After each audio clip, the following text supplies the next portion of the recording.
압도적 재미 매불쇼. 요새는 연예계 소식 보도도 진짜 문제가 많거든요. 맞아요. 이런 부분 이야기 함께 나눠보겠습니다. 네. 지금 출발하죠. 한낮의 매불랜터. 2024년 처음 함께하는 두 분입니다. 김갑수 어르신 어서 오십시오. 네, 안녕하세요. 네, 새해 복 많이 받으십시오. 새해 복 많이 받으세요. 선생님이 건강이 안 좋습니다. 건강하시기 바랍니다. 건강이 아니고 마음이 안 좋아요. 마음이 안 좋아요. 네, 알겠습니다. 건강도 많이 안 좋아. 네. 네, 항상 지하에서 생활하시거든. 아 그래요? 지하에서 거의 이키처럼 생활하시고. 자, 네. 그리고 허재무 군 어서 오십시오. 네, 우기 형 너무 보고 싶었습니다. 아유, 제가 고맙습니다. 3주 만에 나오는 네, 거거든요. 맞습니다. 끙끙 앓다가 네. 우기 형 보고 싶어서 끙끙 앓다가 이렇게 목소리도 가버렸습니다. 여러분 아이고. 새해 복 많이 받으십시오. 허재입니다. 네, 고맙습니다. 안녕하세요. 감기 조심하셔야 됩니다. 네. 아, 예. 아유, 허재무 씨가 3주 동안 안 나왔는데 네. 안 나온 아. 걸 아는 사람이 없어. 아무도 없어. 저희 이제 어머니 주변 분들만 재무 드디어 이제 잘렸냐고. 아이고. 어머니 아직 살아남았어요. 살아남았습니다. 예. 네. 고맙습니다. 자, 그러면 오늘 어떤 이야기부터 출발을 해볼까요? 아, 여기도 짜가 저기도 짜가가 판친다. 가짜 뉴스 이야기를 시작을 해보도록 하겠습니다. 네. 윤석열 정부에서 이 가짜 뉴스와의 전쟁을 선포를 하면서 허위 정보 그리고 거짓 정보에 대해서 경고를 계속 해왔거든요. 누가? 윤석열 대통령 본인이 계속 경고를 해왔어요. 네. 가만두지 않겠다. 가만두지 않겠다 했죠. 그런데 아직도 가짜 뉴스가 굉장히 성행 판을 치고 있습니다. 배우 고 이성균 씨 이야기를 좀 해보려고 합니다. 이성균 씨가 사망한 지난해 12월 27일 TV조선이 단독 표기를 달고요. 고 이성균 씨의 유서와 관련된 보도를 합니다. 근데 고인의 유서가 공개된 후에 비난 여론이 엄청 크게 일었거든요. 왜냐하면 유가족이 동의하지도 않았는데 이 사적인 유서가 공개가 된 거예요. 네. 예. 그래가지고 이성균 씨 소속사에서는 이 해당 기사를 작성한 TV조선 기자 여기에다가 고소장을 접수를 하는데 결국 보도 8일 만인 지난 4일에 해당 기사가 돌연 삭제가 돼버립니다. 이후에 TV조선 측이 공식적으로 뭐 사과나 해명 등의 입장을 내놓지 않은 상황에서 이 기사가 삭제된 부분을 두고 가짜뉴스 처벌 수위를 높여야 되지 않냐라는 의견들이 많이 나왔거든요. 네. 중요한 건 해당 기사만 삭제가 됐지 네. 해당 기사 발 후속 보도들은 그대로 남아 있는 거예요. 그러니까 이제 그래요? TV조선에서 유언 관련한 보도를 했잖아. 네. 그런데 이게 문제가 되니까 자기들은 삭제했어. 근데 그 보도를 인용 보도한 다른 언론사들 많잖아. 네. 이거 내가 오늘 12시까지 확인을 했는데 저도 오면서 확인했습니다. 그대로 다 남아 그대로 있어. 있어요. 네. 근데 문제는 뭐냐? 유족이 유언을 공개하지 말라고 요청도 했고 첫째, 네. 둘째 이 보도 자체가 사실관계도 안 맞아요. 이게 굉장히 악의적이라는 거예요. 뭐냐면 이성균 씨가 사망하고 나서 수사기관의 문제에 대한 비판 여론이 많았습니다. 네. 그러자 바로 유언장이 공개가 되는데 그 내용을 보면은 이 돈 때문에 사망한 거 아닌가? 맞아. 이런 뉘앙스였거든. 네, 저도 그렇게 생각했어요. 돈 때문에 맞아. 돈 때문에 이렇게 극단적 선택을 할 수밖에 없었구나. 이런 생각을 할 수 있게끔 하는 보도였단 말이야. 맞아요. 네. 근데 이게 아니라는 거야. 유언에 이런 내용이 없다는 겁니다. 심지어 없어요? 없대요. 그걸 단독이라고만 하고 지금 내놨는데 결국엔 와. 그것만 지금 삭제를 한 거거든요. 이건 근데 안 여기에다 돼. 플러스 해가지고 이건 아마 안 돼. 우기영님도 하나겠지만 모든 사람들이 유튜버들의 돈 넘은 가짜 뉴스가 이제 나오기 시작을 합니다. 이 고 이성균 씨 사망에 관련해서 이 씨 사망 하루 전에 사적인 통화 내용을 공개한 가로세로 연구소. 네.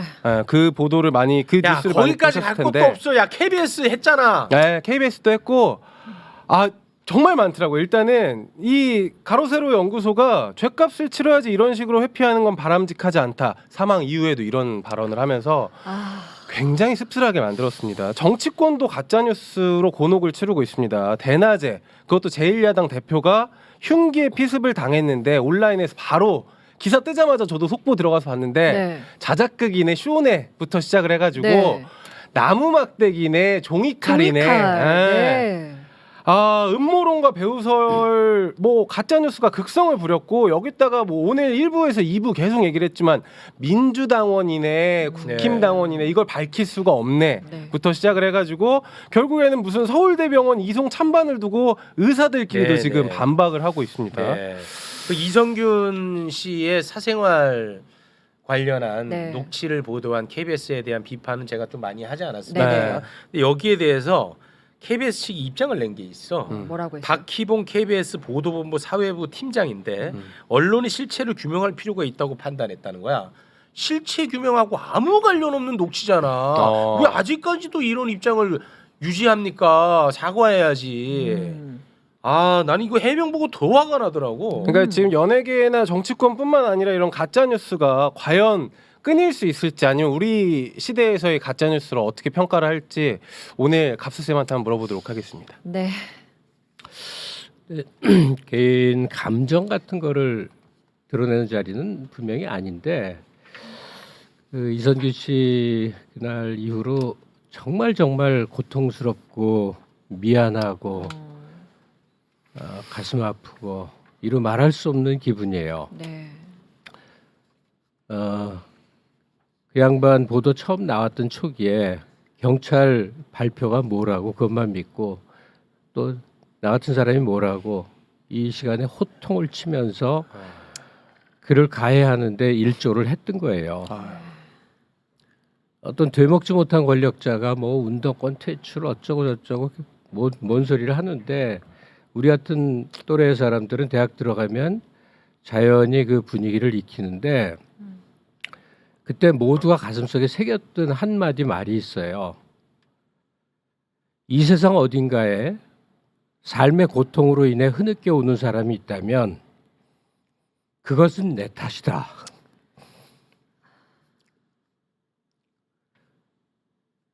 근데 이 세상 어딘가도 아니고 그를 죽음으로 몰아 넣는 거에 한 자락을 보탰습니다. 어떻게 하다 이런 일이 벌어졌는가? 돌아가신 분에게 이루 말할 수 없는 죄송함을 전하겠습니다.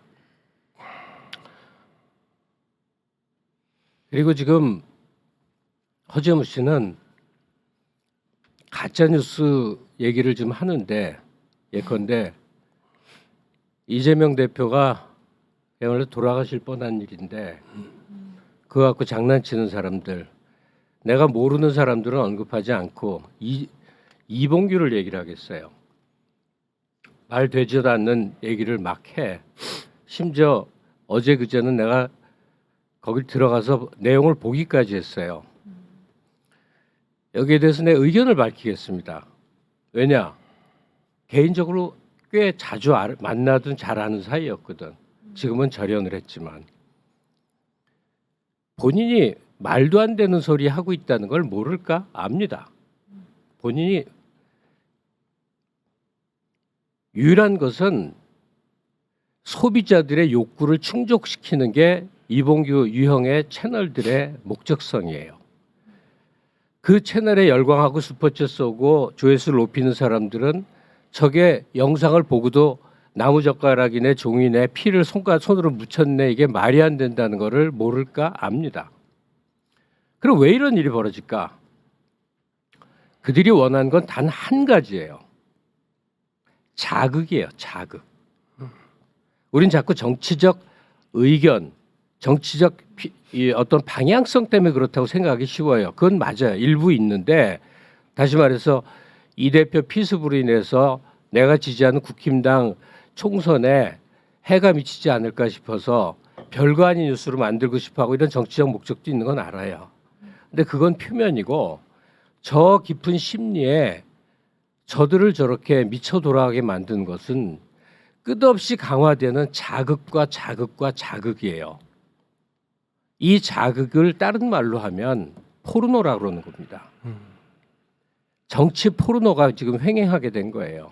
그게 공중파에까지 번져서 KBS에서 이선균 씨 유서 같은 거를 충분히 오해할 수 있는 방식으로 소위 공영방송 9시 뉴스라는 데서 마구 퍼뜨리고 전 사회적인 포르노화가 인간을 반이성, 몰이성, 비이성으로 몰고 가면서 이 정권이 요구하는 바를 그대로 충족시키는 거예요. 이 정권이 요구하는 바는 뭐냐? 광범위한 국민적 지지를 얻기는 힘든 세력이거든. 그럼 뭐냐? 사회 갈등을 있는 데까지 찢어놓고 벌려놓고 투쟁하게 하고 난장판을 만들어 놓는 거예요. 그러면 총칼은 자기들이 쥐고 있죠. 똘똘 받쳐주는 70대 내외의 20-30%의 지지 세력 있죠. 나머지는 숨을 죽이게 하는, 입을 닫게 하는 기능을 하는 거예요. 그래서 이 유튜브를 포함해서 방송을 포함해서 모든 매체는 포르노화, 자극의 강화 쪽으로 가고 거기에 선동된 사람들은 미친 듯한 사회 갈등을 요동을 치고 거의 발광 상태의 아수라장이 되면서 정권은 그들이 원하는 바 남북 관계를 개선하겠어요, 경제를 성장시키겠어요, 또는 뭐 서민 주거 안정을 그런 게 하나도 없어요.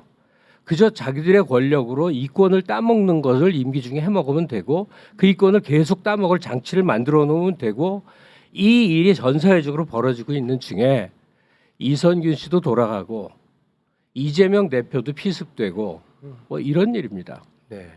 정상적이라면 국민의 절반 가까이, 유권자의 절반 가까이가 지지했던 야권 대표가 목숨을 잃을 뻔한 일이 있었다면 경찰이 매일 브리핑을 해야 됩니다. 네. 경찰 총수는 파면을 당해야 됩니다. 뭐 별거 아닌 일이냐 이러고 지나가요. 일단 전 사회적으로 이런 소위 의도된 아수라장화 이 속에서 그나마 정신 똑바로 차려야겠구나 하는 생각을 합니다만 네. 이성규 씨 얘기하다 감정이 너무 격해졌네요. 네, 네. 죄송합니다. 알겠습니다. 네. 저도 좀 더 정신 차리고 더 신중하게 방송하도록 하겠습니다. 다시 한번 또 성찰하도록 하겠습니다. 네. 자, 요거는 뭐 이렇게 정리를 하고요. 네. 예, 다음 주제로 좀 넘어갈까요? 두 번째 이야기입니다. 옛말에 이런 말이 있습니다. 특검을 거부하는 자가 범인이다. 가수 이승환 씨가 윤석열 대통령을 향해 비판의 글을 올렸습니다. 본인의 SNS에 윤 대통령 후보 시절에 이 특검에 대한 발언을 게시하는데 특검을 왜 거부합니까? 지금 사진으로 나가고 있는데요. 죄지었으니까 거부하는 겁니다라고 이야기하는 사진과 함께 해시태그 샵 공정과 상식을 걸어놨습니다. 이 게시물은요, 쌍특검 관련 법안 김건희 씨 그리고 대장동 특검의 거부권을 행사하겠다고 밝힌 대통령실에 대한 이승환 씨의 비판 아니냐라는 해석이 이어졌는데 이승환 씨뿐만 아니라 정부에 대해서 목소리를 낸 연예인들을 향해서 첫 번째로 달리는 댓글 뭐 많이들 여러분 보셨겠지만 이런 리플이 있습니다. 공인인데 자중 좀 해라, 네. 신중해라. 유명 연예인이 음주라든지 음주운전이라든지 학폭이라든지 이런 무리를 빚으면 공인으로서 사과해라 라는 이야기를 많이 하거든요. 그렇다면 대체 공인은 뭘까? 이 공인의 범위는 뭘까? 사회적 어떤 합의가 있지 않기 때문에 항상 논란이 붙는 것 같거든요. 오늘은요, 이 유명인과 공인에 대해서도 한번 이야기를 해보려고 하고 있고요. 네. 그리고 이 진짜 공인이라고 불려지는 공직자들의 발언도 제가 한번 살펴드리도록 하겠습니다. 거긴 관대. 네. 맞아, 관대. 관대. 네. 일단 이승환 씨에 이어서 소신 발언을 한 스타들을 좀 더 짚어보자면요. 일본과의 역사 문제 인식 관련해서 배우 한소희 씨가 지난해 12월 24일 SNS에 안중근 의사의 사진과 본인이 출연 중인 드라마 사진을 공개를 하면서 이 안중근 의사에 대한 존경심을 드러냈고요. 그리고 예전 가수 시크릿 출신의 전효성 씨도 일본군 위안부 피해자 기림의 날을 홍보하면서 일본에 제대로 된 사과를 촉구를 하거든요. 근데 사실 이 연예인은 한일을 오가면서 글로벌적인 활동을 해야 되기 때문에 네. 이런 해외 활동 제약에 따른 것 때문에 이런 발언들이 좀 힘들 수가 있어요. 네, 이거 쉽지 않은 네. 일이에요. 그럼에도 불구하고 전혀 굴하지 않고 의견을 피력을 했는데 정작 우리나라 국방의 장 네. 국방부 장관의 인식은 대다수 국민들과 다른 결을 보이고 있거든요. 독도가 영토 분쟁 지역인 것처럼 표현한 군 정신전력 교제에 대한 사과를 신원신 장관이 했었죠. 지난해 3월 본인 SNS에도 독도 영유권 분쟁이 있는 건 사실이다라고 이야기를 하면서 실제 이런 발언을 합니다. 네. 근데 이후에도 뭐 문제의 정신전력 교제를 전량 회수 지시하는 공인인 윤 대통령, 근데 신장관에 대한 거취에 대해서는 지금 전혀 이야기가 나오는 게 없고 네. 또 새해 첫날인 1일에는 일본 기상청이 쓰나미 경보와 함께 주의보를 발령할 때 독도를 자국 영토에 포함을 시켰거든요.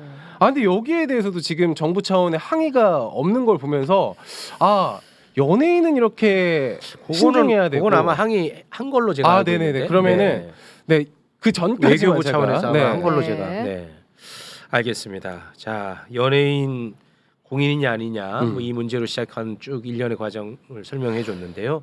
어떻게 봐야 될까요? 글쎄 뭐 이 논의는 우리가 많이 다뤘으니까, 예, 네. 뭐 반복하기가 그런데 그 군인 통치 시기와 비슷한 양상이 지금 검사 통치로 인해서 빚어지고 있어요. 그래서 그 연예인들을 뭐 탄광의 카나리아처럼 보자는 거 아니에요? 이 카나리아가 산소가 희박하면 죽어버리는 그런 걸로 그 연예인들에게 너무 많은 짐을 지울 필요도 없지만 네. 그다음 그 세상사에 대해서 다채롭고 자유로운 목소리를 낼 수 있는 게 또 연예인의 존재라는 말이에요. 네. 근데 그들의 이제 입을 틀어막는 이 분위기가 뭐에서 기초했는가 이 생각을 해볼 필요가 있는 건데 네. 지금 요즘의 세상 돌아가는 걸 보면 연예인들이 꽤 목소리를 낼 법한 일들이 많은데도 다 입 다물고 있지 않습니까? 특히 좀 연예인들이 목소리 낼 만한 일들은 많죠. 아주 많죠. 예, 왜냐하면 연예인들을 국가 행사에 막 이렇게 억지로 끌어다 놓는 듯한 모습도 보이고요. 그리고 마약 수사와 관련해 가지고 한국 스타들이 아니거든. 글로벌 스타들이거든. 그렇죠. 우리로 보면은 소중한 자산들인데 그들을 어떻게 해서 무너뜨리는지도 우리가 또 볼 수 있는 거고 목소리 낼 만한 일들은 많죠. 그건 사실이죠. 그들이 일제히 입을 닫아버릴 수밖에 없는 이 상황에 대해서는 우리가 웬만하면 다 알죠. 네. 그러니까 연예인들을 탓해서는 안 된다고 생각이 들어요. 네. 그들은 뭐 우리가 자꾸 그 유명한 사람 차원으로 생각하지만 가치관이나 행동 양식이나 생활 방식이 매우 다른 경우가 많아요. 우리가 GD가 그 야권으로 해갖고 출두할 때 몸동작 이상한 거 보면서 네. 그 굉장히 이상한 얘기들을 했잖아요. 그거 제가 또 최초로 지적을 했었죠. 그 부분. 그게 24시간 춤과 노래와 음악과 이 속에서 하는 사람들의 남다름이란 말이에요. 연예계 그 배우건 가수건 이런 사람들이 그 하여튼 그 어떤 대표 선수처럼 보여지는 거지. 하여튼 제가 얘기하고 싶은 건 뭐냐면 제가 머리가 하얘져 갖고 네, 그럼 제가 그러면 한마디. 네네. 그러니까 이게 잘 전달이 될지 모르겠는데 저는 이 얘기는 진짜 꼭 하고 싶어요. 아까도 저 이낙연 전 대표 이슈 다루면서 제가 말씀을 드렸는데 저는 항상 이게 저의 기준점이거든요. 사회에 무엇이 더 큰 해악을 끼치느냐. 난 이걸 항상 제 기준점으로 둬요. 그래서 연예인이 우리 사회에 끼치는 해악 뭔가 있을 때 뭐 음주를 했을 수도 있고 뭐가 많겠죠. 막말을 네. 했을 수도 있고 뭐 그렇잖아요. 그리고 권력 비리들도 또 있잖아. 그런 것들 항상 저는 우리 사회에 해악을 많이 끼치는 것이 무엇인가. 그래서 그 경중에 따라서 나는 좀 목소리를 내고 안 내고 하는 그런 측면이 있습니다. 저는 이게 굉장히 중요한 기준점이거든요. 저는 제 기준점이 어떻게 타당합니까? 그렇죠. 연예인들은 뭐 이렇게 표면에 보여지는 어떤 존재지. 네. 그래서 연예인들 통해서 우리가 연예인들의 모습을 통해서 우리가 이제 생각할 수 있는 거 우리가 즐거움을 얻는다든지 뭐 등등인데 연예인들의 사회 발언에 대해서 우리가 이제 생각해야 될 거는 그러니까 그 무슨 탄광촌의 카나리아 비슷하게 그들이 이제 그 카나리아가 목숨을 잃는 상황이란 건 뭐냐면 공기가 희박해졌다는 그 상황의 표시 같은 거잖아요. 지금 숨지고 있는 연예를 통해서 우리가 볼 수 있는 거는 우리 사회가 이제 어느 상황까지 왔는가 이런 거예요. 그러니까 이 사회적 퇴행의 바로미터 같은 걸 연예인들의 행태 속에서 볼 수 있다는 거죠. 그래서 그 4월에 이제 뭐 중요한 행사가 있어요. 총선이요. 네. 네. 그것 때문에 아주 시끄럽습니다. 그때 어떤 시선으로 이걸 바라봐야 되느냐 했을 때 지금의 야권이라면 압승을 시켜주세요.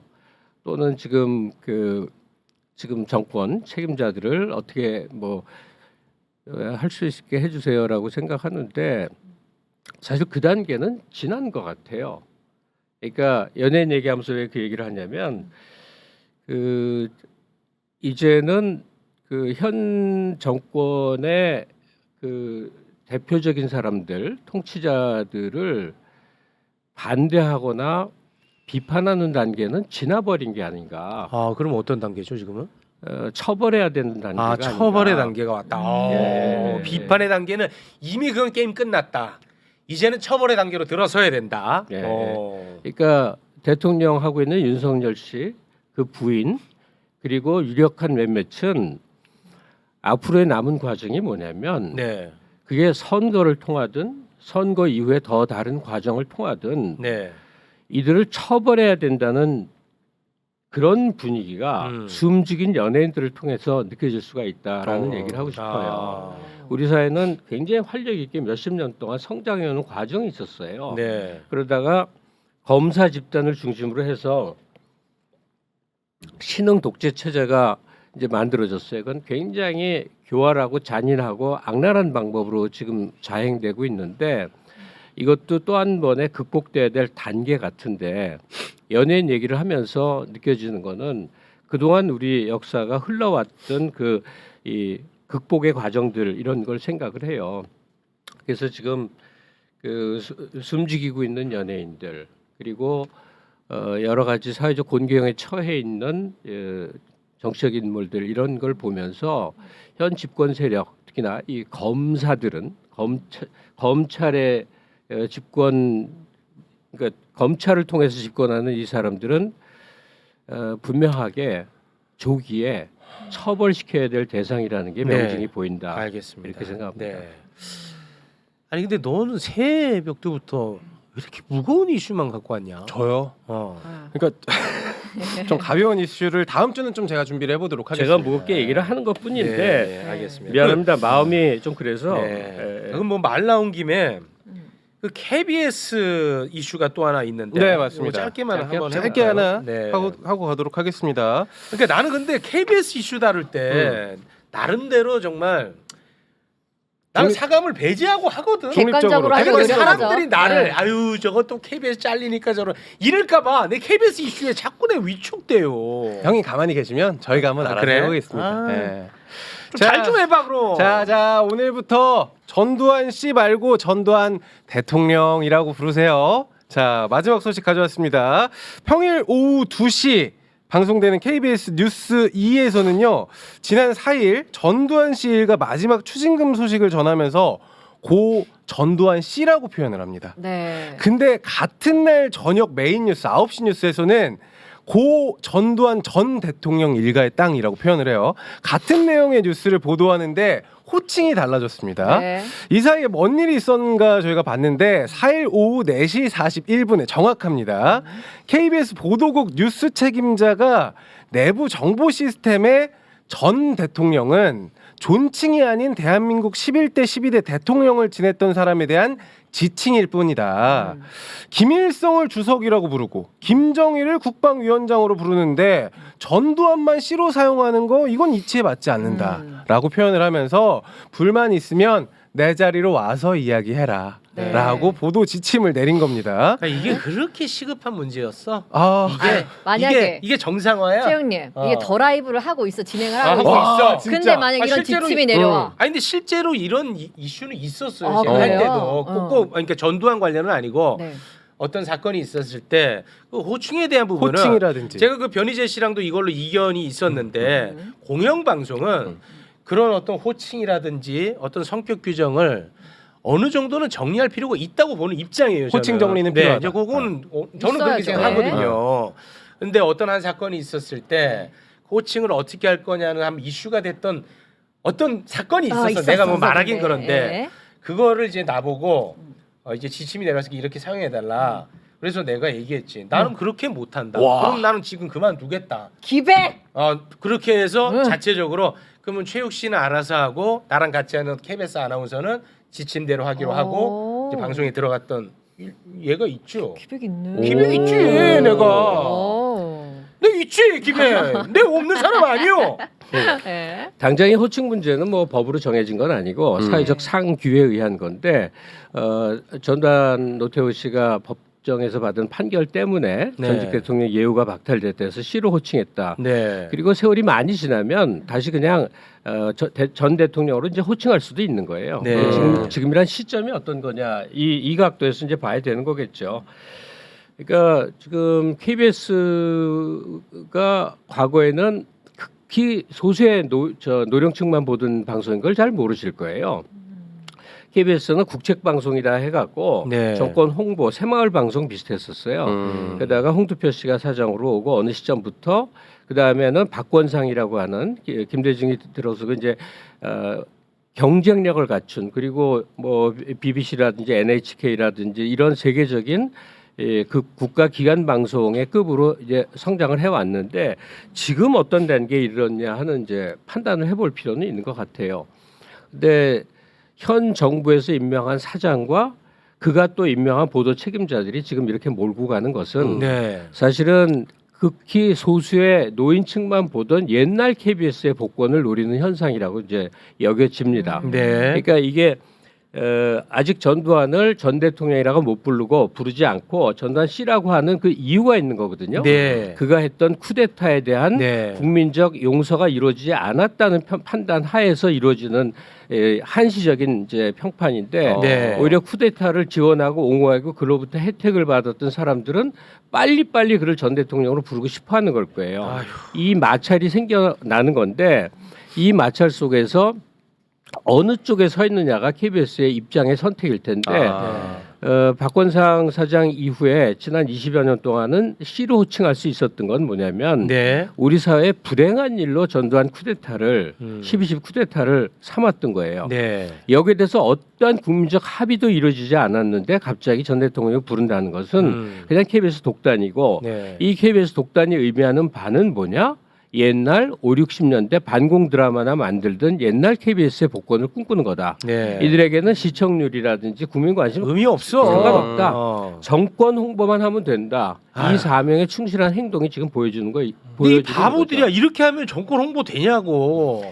오히려 반발사지. 그랬을 때 시민사회가 과거에 대응했던 것은 시청률 거부 운동이었어요. 그때는 시청률을 따로 냈기 때문에 거대한 사회적으로 시청률 거부 운동이 일어나면서 이제 역사가 바뀌는 한 이 줄기 역할을 했는데 지금은 통합 징수를 하니까 별 방법은 없는데 KBS 시청을 거부할 것이냐 아니면 현재 KBS 사장을 포함한 지도 체제의 거대한 개편을 요구할 것이냐 이 편향성에 대한 개편을 요구할 것이냐 네. 아예 시청을 거부할 것이냐 하여튼 몇 가지 선택지가 시민사회에 놓여 있어요. 네.